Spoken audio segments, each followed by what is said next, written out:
year 1963, and Dr. Barry Sturman had just launched an experiment with which he hoped to uncover the secrets of the brain. Sturman, though, didn't utilize human subjects in his groundbreaking research, but rather the 30 cats he borrowed from NASA. And surprisingly enough, it was through these feline experiments that Sturman was able to uncover patterns the brain uses to change its wavelengths and movements by using sound frequencies and reward systems. Sturman's research was revolutionary, and it laid the framework for a new type of therapy known as neurofeedback therapy. The New York Times on January 12, 2022 explains that neurofeedback is a non-invasive treatment that utilizes sensors and frequencies to alter the brain's activities and movements.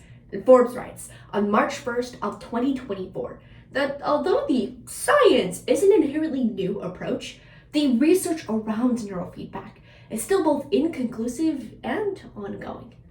But while it may not be a cure-all, there is evidence to suggest it can be an effective treatment for conditions like epilepsy, anxiety, depression, PTSD, and insomnia, among other mental health conditions. So, considering the impact this lesser-known treatment can have on mental health development, let's discuss what neurofeedback is, the benefits and drawbacks, and some implications, because everybody deserves the best treatment for their success. Now, Sturman's cats were later shot into space by NASA, and surprisingly enough, those who completed the brain training were unaffected by lunar lander fuel, while the rest suffered a more unfortunate fate. But it did reveal to the scientific community the power of neurofeedback therapy. So let's dive in and discuss both the history and the modern usage of neurofeedback therapy. First, in the beginning, there was a lot of bias around brain training. Throughout the 1970s, the scientific community rejected all mindfulness practices. And unfortunately for neurofeedback, it requires patients to relax and allow their brainwaves to slow down. In turn, scientists officially regarded it as spooky medicine. And Michigan Brain Health on June 28, 2024 furthers that it wasn't until neuroplasticity, or the brain's ability to change its own functions, was revealed in the late 1980s that it was accepted as a tool. Mental illnesses can actually reform the pathways within the brain, generating symptoms we commonly associate with conditions like anxiety or ADHD. In fact, Harvard psychiatrist Dr. Suruchi Chandra explains that people with anxiety have too much fast brainwave activity, leaving them feeling on edge, hyper-aroused, and panicky, whereas those with ADHD have an excess of slower brainwave activity, resulting in symptoms like brain fog, trouble focusing, and daydreaming. Here, the goal of neurofeedback is to help the brain modulate these dysregulated brainwave patterns in healthier ways. Second, as the development continues, CBC News on January 1st, 2024 explains that the stigma around neurofeedback is starting to decrease, as it's commonly used as a non-drug solution for conditions like anxiety and ADHD. Right now, the most popular form of neurofeedback therapy is known as alpha-theta training.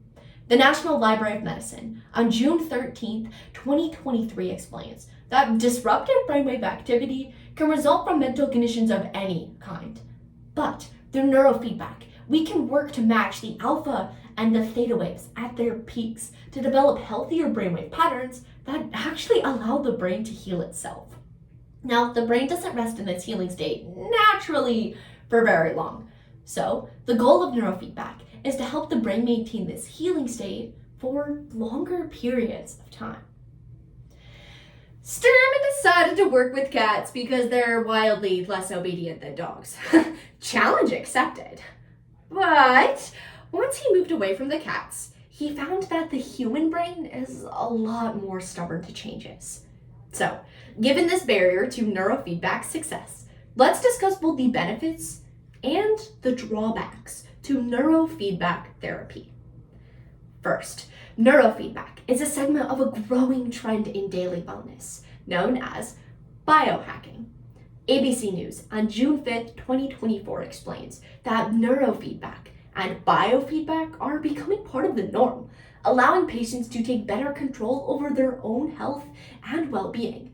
They can track metrics such as stress levels and heart rates using biofeedback technology, and then use that information to inform on neurofeedback practices.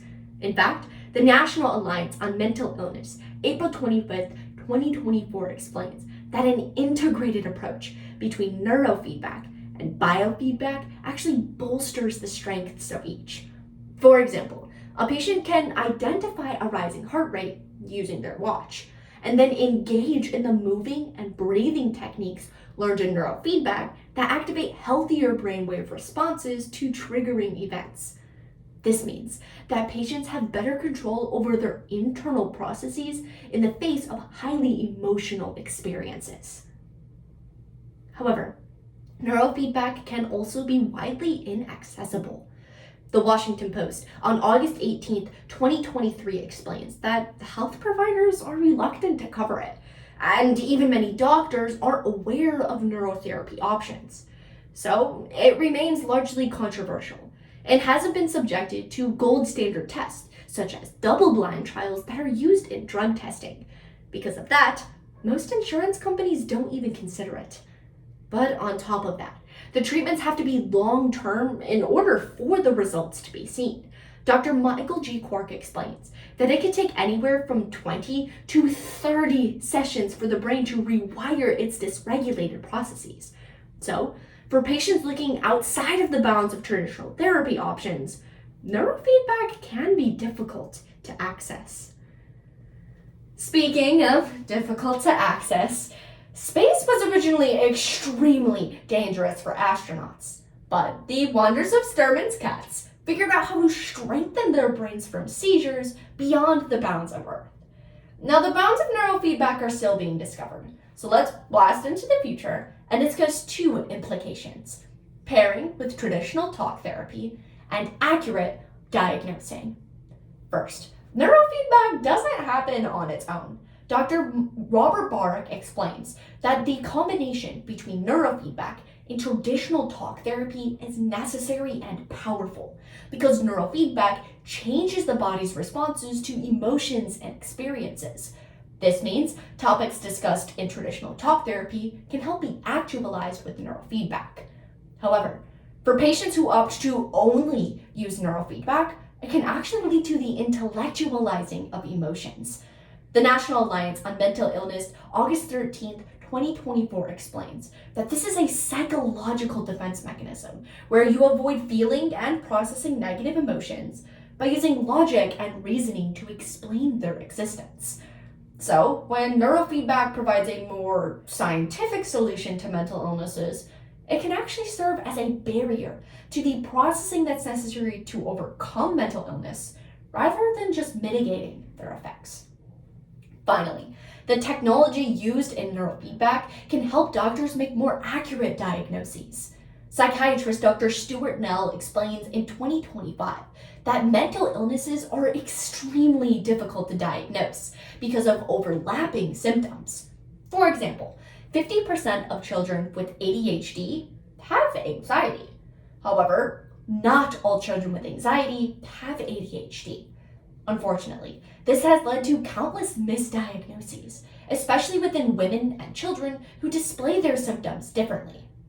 However, not all hope is lost. The National Library of Medicine explains on August 19th, 2024, that the technology used in neurofeedback can be used for EEGs, or electroencephalograms, that measure the electrical activity within the brain and can help distinguish between different types of mental illnesses. So, when we have these overlapping symptoms being identified, it actually allows for more accurate diagnoses on the doctor's part. Now, I'm all out of cat stories, so today we discussed what neurofeedback is, the benefits and drawbacks, and some implications. Millions of people around the world suffer from mental health illnesses, and neurofeedback might just be the next step in innovative therapy options for those of us who need it. the most.